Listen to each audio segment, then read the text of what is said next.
प्रेम से बोलो विष्णु भगवान की जय, बृहस्पति महाराज की जय, गुरु भगवान की जय।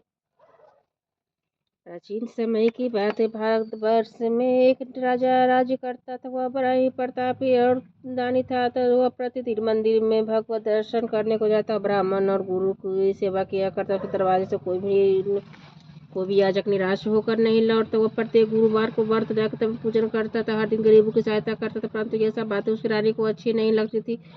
वह न व्रत करती और किसी को भी पैसा दान देती। राजा से ऐसा करने को मना करती थी। एक समय की बात, राजा शिकार के लिए वन को चले गए।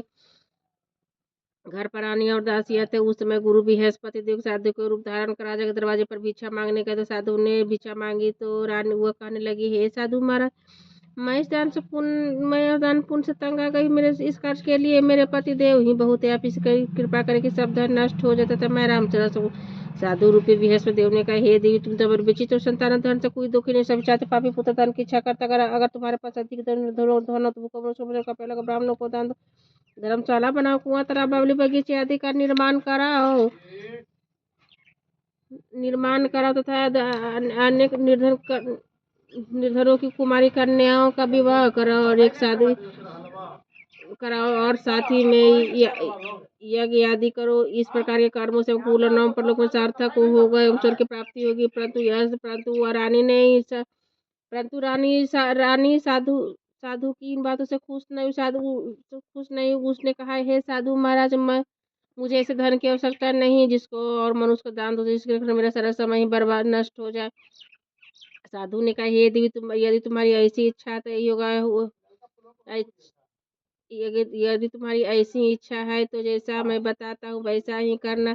बृहस्पतिवार के दिन घर को गोबर से अपने निपना, केशों को धोना, केशों को पीली मिट्टी से धोना, केशों को धोते समय स्नान करना। राजा से कहना, हजम मत करो, भोजन के समय मांस बंद देखा, कपड़ा धोबी के यहाँ धुलने डालना। इस प्रकार साथ बृहस्पतिवार करने से तुम्हारा शब्द नष्ट हो जाएगा। ऐसा कहकर साधु महाराज रूपी बृहस्पति देव अंतर ध्यान हो गए। रानी ने साधु कहने के अनुसार सात बृहस्पतिवार तक वैसा ही करने का विचार किया। साधु के बताए अनुसार कार्य करते हुए केवल 3 बृहस्पतिवार बीते थे, क्योंकि समस्त धन संपत्ति नष्ट हो गए। भोजन के लिए दोनों समय परिवार तराशने लगे तथा संसार भोगों से दुखी होकर रहने लगा। तथा वह राजा रानी से कहने लगा कि हे रानी, तुम यहाँ पर, और मैं दूसरे देश को जाता हूँ, क्योंकि यहाँ पर मुझे सभी मनुष्य जानते कोई कार्य, इसलिए मैं यहाँ कोई कार्य नहीं कर सकते। अब देश चोरी परदेश भीख पड़ा, मैं अब परदेश जा रहा हूँ, वहाँ कोई कार्य धंधा करूँगा, शायद हमारे भाग बदल जाएंगे। ऐसा कहा राजा परदेश चला गया। जंगल से लकड़ी काट कर लाता और शहर में बेचता ही जीवन व्यतीत करने लगा। उधर राजा का रानी और दासियां दुखी रहने लगी। किसी ने भोजन मिलता, किसी ने जल पीकर ही राजा। एक समय रानी दासी को 7 रोज भोजन के व्यतीत हो गए। रानी ने भोजन के लिए व्यतीत करना पड़ा तो रानी ने अपनी दासी से कहा, हे दासी, पास नगर मेरी बहन धनमान तुझके पास जा, वहाँ के 500 रुपये जब कुछ समय गुजर हो जाएगी। दासी रानी की बहन के पास गई। रानी के बहन उसमें की पूजा कर रही थी, क्योंकि उस दिन बृहस्पतिवार था। दासी ने रानी के बहन से कहा कि हे रानी, मुझे आपकी बहन ने भेजा है, मेरे लिए 500 रुपये दे दो। दासी ने यह बात कही, अनेक बार परंतु रानी की बहन ने कोई उत्तर नहीं दिया, क्योंकि उस समय बृहस्पतिवार की कथा सुन रही थी। जब दासी को रानी की बहन के कोई उत्तर नहीं मिला तो बहुत दुखी में क्रोध है वह लौटकर अपनी रानी से बोली, हे रानी, आपकी बहन तो बहुत बड़ी धनी स्त्री, छोटे मनुष्य से बात भी नहीं करती। मैंने उससे कहा तो उसने कोई उत्तर नहीं दिया, मैं वापस चली। है रानी बोली, हे दासी, इसमें से कोई दोष है। जब बुरे दिन आता तो कोई सहारा नहीं देता। बुरे का पता भी में लगता है। जो ईश्वर की इच्छा हो गई होगा, समझ भाग का दोष है। उधर रानी के बहन ने सोचा कि मेरी बहन की दासी है, परंतु बेचता नहीं पूछता। वो बहुत दुखी हो अपनी बहन के घर चलते जाकर कहने लगी कि हे बार मैं बृहस्पतिवार का व्रत कर रही थी, तुम्हारी दासी घर गई थी, परंतु जब तक कथा होती तब तक न उठते न बोलते, इसलिए मैं नहीं बोली। कहो दासी, क्यों आई थी? रानी बोली, बहन हमारे घर नाचने से वैसे तुमसे कोई बात छिपी नहीं है, इस कारण मैंने दासी को तुम्हारे पास 500 रुपये लेने के भेजा था। रानी की बहन बोली, बहन देखो, बृहस्पति भगवान सभी में मनोकामना पूर्ण करते, देखो शायद तुम्हारे घर में अनाज रखा। यह सुनकर दासी के घर के अंदर गए। वहाँ वो एक खरा बाजार से भरा मिल गया तो उसे बड़ा आश्चर्य हुआ। हैरानी हुई क्योंकि उसने एक एक बर्तन देख लिया था। उसने बाहर आकर रानी को बताया। दासी दासी अपनी रानी से कहने लगी, हे रानी देखो, वैसे वैसे हमको जवान नहीं तो रोज व्रत करते थे, व्रत करते, अगर इससे व्रत की विधि कथा पूछी जब कैसे पूछ ली जाए तो उसे हम भी किया करेंगे। दासी के कहने पर रानी ने अपनी अपनी बहन से बृहस्पतिवार के व्रत के बारे में पूछा। उसने उसकी उसकी बहन ने बताया, हे रानी बहन, बृहस्पतिवार को सूर्योदय से पूर्व उठकर स्नान करके विष्णु भगवान का व्रत करना चाहिए, लेकिन उस दिन सिर नहीं धोना चाहिए। बृहस्पतिवार के व्रत में चने की दाल मुनक्का से विष्णु भगवान के केले की जड़ का वृक्ष का पूजन करे, दीपक जलावे। उस दिन एक ही समय भोजन करे, भोजन पीले खाद्य पदार्थ का करे तथा कथा सुने। इस प्रकार करने से गुरु भगवान प्रसन्न हो धन तथा मनोकामना को पूर्ण करते हैं। वह व्रत और पूजन की विधि बताकर रानी की बहन अपने घर पर लौट आई। रानी और दासी ने दोनों निश्चय किया कि बृहस्पति भगवान का पूजन जरूर करें। 7 रोज के बाद बृहस्पतिवार उन्होंने व्रत का घुड़सवार में जाकर चना गुड़ बीन विष्णु भगवान का पूजा। पीला भोजन कहाँ से अभी दोनों पीला भोजन कहाँ से दोनों ने बड़ी दुखी हुई थी, परंतु उन्होंने व्रत किया था, इसका गुरु भगवान प्रसन्न थे। एक साधारण व्यक्ति के रूप में वे 2 थाला पीला सुंदर भोजन लेकर दासी को देकर बोले, हे दासी, तुम्हारे रानी के लिए भोजन तुम दोनों कर। दासी भोजन पाकर बड़ी प्रसन्न रानी से बोले, चलो रानी भोजन कर लो। रानी को भोजन करने के बारे में कुछ पता नहीं, तो दासी से बोले, तू भी भोजन करके व्यर्थ में हंसी उड़ाती है। दासी ने बोले, एक व्यक्ति हमको भोजन दे गया है। रानी कहले, भोजन तेरे लिए दे गया है, तू भी भोजन कर। दासी ने कहा, वह व्यक्ति हम दोनों को 2 थाले में भोजन देंगे, इसलिए हम दोनों साथ साथ भोजन करेगी। दोनों गुरु भगवान को नमस्कार कर भोजन आरंभ किया। उसके बाद वे प्रत्येक बृहस्पतिवार को गुरु भगवान का व्रत और पूजन करने लगी। बृहस्पति भगवान की कृपा से फिर उसे धन हो गया, परंतु रानी फिर पहले की आलस करने लगी। तब दासी बोली, देखो रानी, तुम पहले इस प्रकार आलस करते तो धन को कष्ट होते, सब धन नष्ट। गुरु भगवान की कृपा से धन मिला, फिर तुम्हें आलस बड़ी मुश्किल के बारे में धन पाया, इसलिए हम दान खर्चा ब्राह्मणों को दान दो। कुआं, तालाब, बावली, बगीचे आदि का निर्माण करो, मंदिर परिसर बनाकर दान दो, कुमारी कन्या का विवाह करो, धन शुभ कार्यों में खर्च करो, प्राप्ति से पिता प्रसन्न होंगे। दासी की बात मानकर रानी उसी प्रकार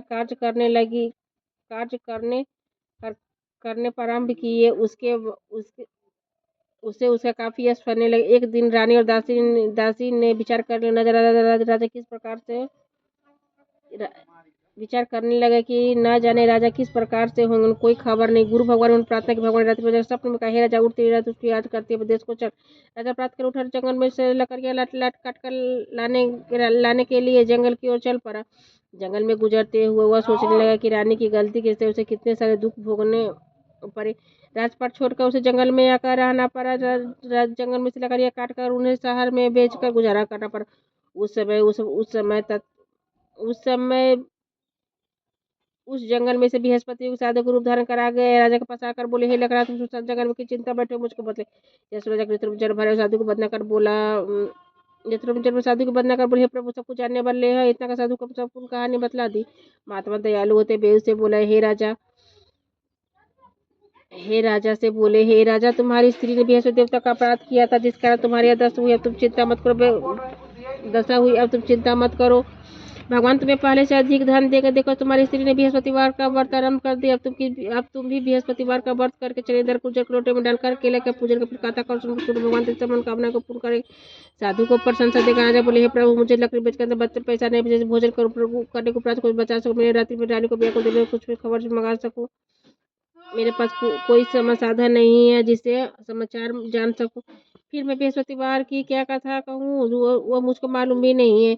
साधु ने कहा, हे राजा, तुम किसी बात का चिंता मत करो। बृहस्पतिवार के दिन तुम रोजाना लेकर शहर को जाओ, तुमको रोज दुगना धन प्राप्त हो। जिसने भली भांति भोजन करते बृहस्पति पूजा सामान मिल जाएगा। बृहस्पति का इस प्रकार से प्रेम से बृहस्पति भगवान की जय, गुरु भगवान की जय।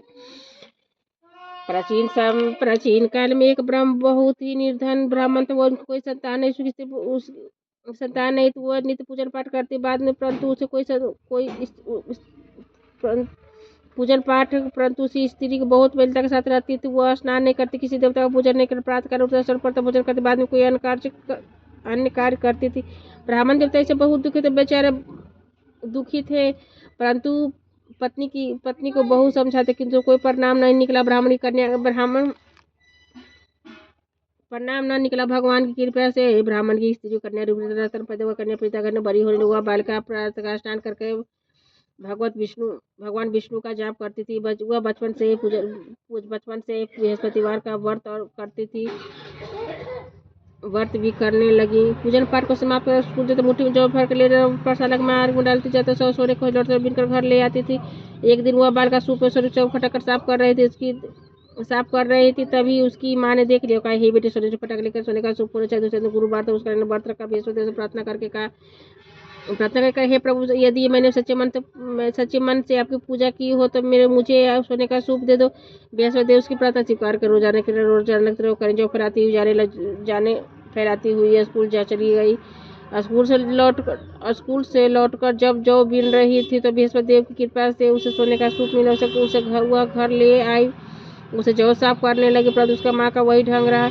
एक दिन की बात, वह कन्या सोने का जौ साफ कर रही थी। उसी समय उस नगर का राजकुमार वहां से होकर निकला। उस कन्या के रूप को देखकर, रूप और सोने का सूप में जौ साफ करते देखकर वह कन्या पर मोहित हो गया। राजमहल आकर भोजन जल त्याग कर उदास हो लेट गया। राजा को जब राजकुमार द्वारा अन्न जल त्यागने का समाचार ज्ञात हुआ तो उसने मंत्रियों के साथ वह अपने पुत्र के पास गए। बोला, हे बेटा, तुम्हें किस बात का कष्ट नहीं, किसी ने अपमान किया था और जो कारण हो सका मुझे बतलाओ। मैं वही कार्य कर जिसमें प्रशंसा। राजकुमार ने अपने पिता की बातें सुनी। वह बोला, मुझे भी कृपा से किसी बात का दुख नहीं, किसी मेरे अपमान ने, परंतु उस लड़के के साथ विवाह कर सोने का सूप जौ साफ कर रहे थे। यह सुन राजा चर्च में पड़ गए और बोला, हे बेटा, इसे करने का पता तुम्हें लगा, मैं इसका विवाह अवश्य करवा दूंगा। राजकुमार ने राजा को उस लड़की घर का पता बतलाया। तब मंत्री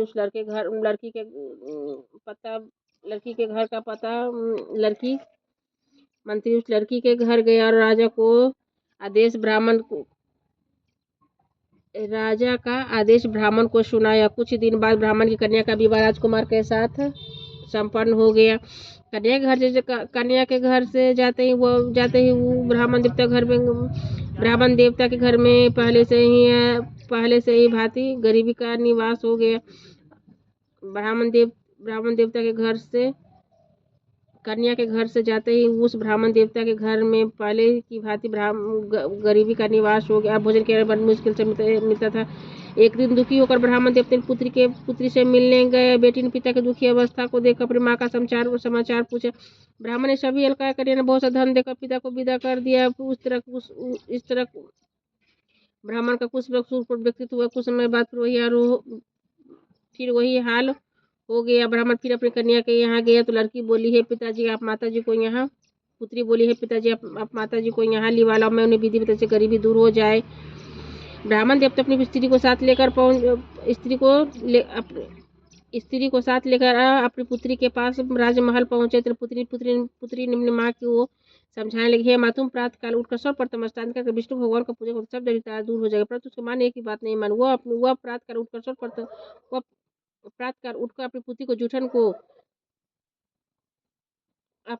को बचा जूठन खा लेती थी। एक दिन उसकी पुत्री बहुत गुस्सा में आ गई। उसने एक रात एक कोठरी में से सारा सामान निकाल दिया और उसमें अपनी माँ को बंद कर दिया। प्रातःकाल उसमें से निकाला तो स्नान कर पूजा का पाठ करवाया तो उसकी माँ की बुद्धि ठीक हुई। इसके बाद नियम से पूजन पाठ करती और प्रत्येक बृहस्पतिवार को व्रत रखने लगी। इस व्रत के प्रभाव से माँ भी धनवंतर पुत्रवती हो गई।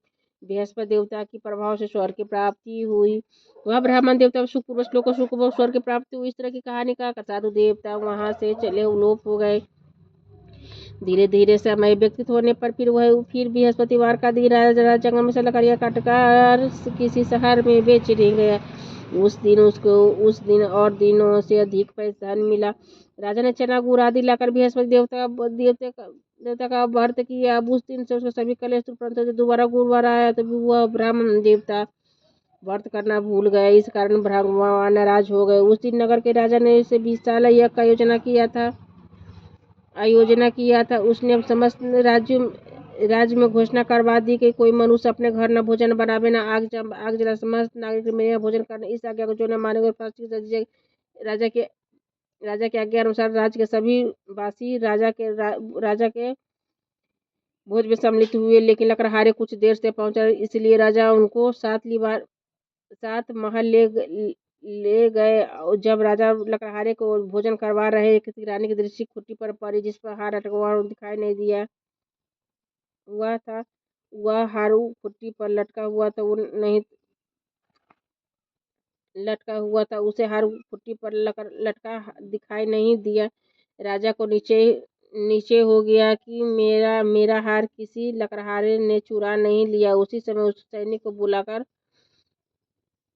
सैनिक को उसे जेल में डालवा। जब राजा खाने में पड़ गए तो बहुत दुखी होकर विचार कर लेने लगे, न जाने कौन सा पुनर्जन्म मिले, दुख प्राप्त हुआ। उसी साधु को याद जंगल में मिला था। उसमें तत्काल बृहस्पति साधु के रूप में प्रकट हो गए। उसकी दशा देखकर कहने लगे, मूर्ख, तूने बृहस्पति देवता की कथा नहीं कही, बृहस्पति देवता की कथा नहीं कही, जिसे तुम्हारी जिस कारण कथा नहीं का, यही कारण तुम्हारे लिए दुख प्राप्त हुआ है। अब चिंता मत करो। बृहस्पतिवार के दिन दरवाजे पर 4 पैसे मिलेंगे, जिससे तू बृहस्पति का पूजा करना, तेरा सभी कष्ट दूर हो जाएगा। अगले बृहस्पतिवार उसे 4 पैसे मिले। राजा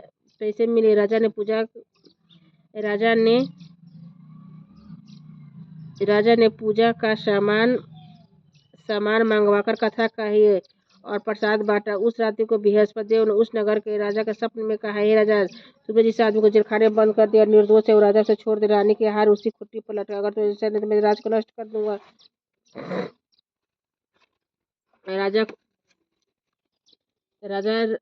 राजा प्रातःकाल उठा और खुट्टी पर हार देकर लकड़हारे को बुलाकर क्षमा मांगी। राजा को योग सुंदर वस्त्र आभूषण देकर भी उसे विदा किया।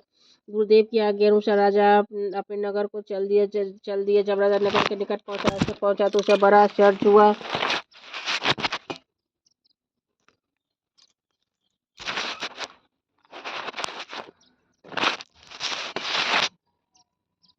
गुरुदेव की आज्ञा अनुसार राजा अपने नगर को चल दिया। राजा जब नगर के निकट पहुंचा तो उसे बड़ा आश्चर्य हुआ। नगर में पहले से अधिक बाग, तालाब, कुएं तथा बहुत से धर्मशाला, मंदिर आदि बन गए थे।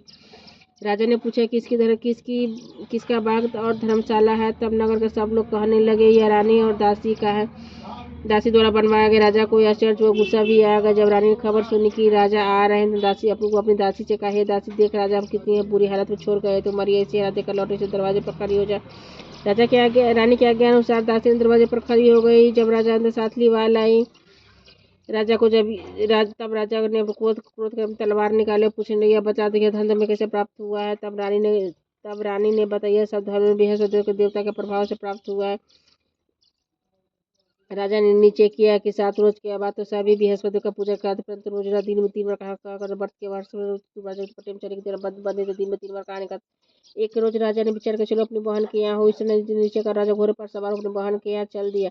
मार्ग में उसे देखा कुछ आदमी मुर्दे को लिए जा रहे। राजा ने रोक कर ले, भैया मेरी बृहस्पति वाली कहानी सुन ले। हमारे आदमी मर गए कथा है, परंतु कुछ आदमी बच्चा को हम तेरी कथा को सुनेंगे। तुम्हारी कथा को सुनेंगे। राजा ने जात डालने का जब था, मुर्दा हिलने लगा था। जब कथा समाप्त, राम नाम करके वो मुठ खड़े हो गए। राजा आगे कुछ बढ़ा, उसे चलते चलते शाम हो गई। मार्ग में उसे देखा कि किसान खेत में हल चलाता हुआ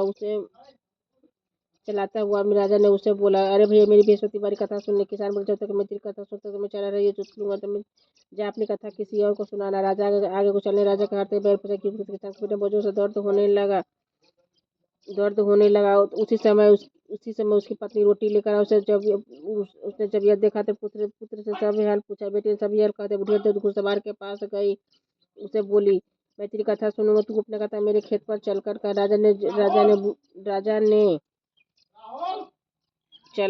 राजा ने लौटकर बुढ़िया खेत पर जाकर कथा कही, जिसे सुनकर उसका बैल उठ खड़े हो गए तथा किसान का पेट का दर्द भी बंद हो गया। राजा अपनी बहन के घर पर पहुंचा। बहन ने भाई की खूब मेहरबानी की। दूसरे प्रातः जगह तो वो देखने लगे सब लोग भोजन कर रहे हैं। राजा ने अपनी बहन से पूछा, कोई व्यक्ति जब भोजन नहीं किया होता जो मेरी बृहस्पतिवार की कथा सुन ले। बहन बोली, हे भैया यह देश ऐसा पहले भोजन करते हैं, बाद में कोई अन्य कार्य को पड़ोस में हो तो देखा ऐसा देखकर चली गई, परंतु कोई ऐसा व्यक्ति से भोजन नहीं किया हो, भोजन न किया हो। एक कुम्हार के घर गए, जिसका लड़का बीमार था, उसे मालूम से किसी ने भोजन मालूम हुआ कि इसके यहाँ 3 रोज से किसी ने भोजन नहीं किया। राजा ने अपनी बहन की रानी ने अपने भाई की कथा सुनने के लिए उसे कुम्हार से कहा। वह तैयार हो गए। राजा ने बृहस्पतिवार की कथा कही, जिसको सुनकर लड़का ठीक हुआ तो राजा प्रशंसा होने लगी। एक रोज राजा अपनी बहन से कहा, हे बहन, हम अपने घर को जाएंगे, तुम भी तैयार हो। राजा की बहन अपनी सास से बोली, सास बोली, हाँ चली जाए, परंतु लड़के को मत ले जाना, क्योंकि तेरा भाई, परंतु अपने लड़कों को मत आज्ञा मांगी। सास बोली, हाँ चली जा, परंतु अपने लड़कों को मत ले जाना, क्योंकि तेरा भाई का कोई संतान नहीं है। राजा की बहन राजा की बहन ने अपने भाई से कहा, हे भैया, मैं तो चलूंगी, परंतु कोई बालक नहीं जाएगा। राजा ने यह बात राजा नहीं जाएगा। राजा ने कहा, जब कोई बालक नहीं चलेगा, तब तुम ही जाकर क्या करोगी। दुखी मन से राजा अपने नगर को लौट आए। राजा ने अपनी रानी से कहा, हम निसंतान है, इसीलिए कोई हमारा घर आना पसंद नहीं करता। इतना कहा हुआ बिना भोजन आदि किए सैया पर लेट गया और रानी से बोली, रानी बोली, हे प्रभु, बृहस्पति देव ने हमें सब कुछ दिया, हमें संतान अवश्य देंगे। उसी रात बृहस्पति देव ने राजा को स्वप्न में कहा, हे राजा, उठ, सभी सोचते हैं तेरी रानी गर्भ से है। राजा को यह जानकर बड़ी खुशी हुई। 9वें महीने रानी के गर्भ से एक सुंदर पुत्र पैदा हुआ। जब राजा ने अपने पुत्र पैदा हुआ जब राजा की बहन ने यह सब शुभ समाचार सुना तो बहुत खुशी हुई तथा बधाई लेकर अपने भाई के यहाँ आई। तब रानी ने कहा, घोड़ा चढ़ नहीं है, गधा चढ़ी आई। राजा की बहन ने बोली, हे भाभी, मैं इस प्रकार न कर तुम्हें औलाद कैसे मिलता। बृहस्पति से जिसके मन में जो मनोकामना है सभी को पूर्ण करते हैं, जो सद्भावना से बृहस्पतिवार का व्रत और कथा पढ़ता है, सुनता, दूसरों को सुनाता है, बृहस्पति उनकी सभी मनोकामना को पूर्ण करते हैं। बृहस्पति सदैव रक्षा करते हैं। संसार में जो सद्भावना से सच्चे हृदय से बृहस्पति देवता पूजन करते हैं, उनकी सभी मनोकामना को पूर्ण करते हैं। इस प्रकार पूजन करते हैं, उनकी सभी मनोकामना पूर्ण कर उसी प्रकार पूर्ण करते हैं, जैसे रानी और राजा ने बृहस्पतिवार की कथा का गुणगान किया था। उनकी सभी इच्छाएं बृहस्पति देव जी ने पूर्ण की थी। मनुष्य को हृदय से उनका मनन करते हुए जयकार बोलना चाहिए। प्रेम से बोलो, विष्णु भगवान की जय, बृहस्पति महाराज की जय, गुरु भगवान की जय। श्रीमन।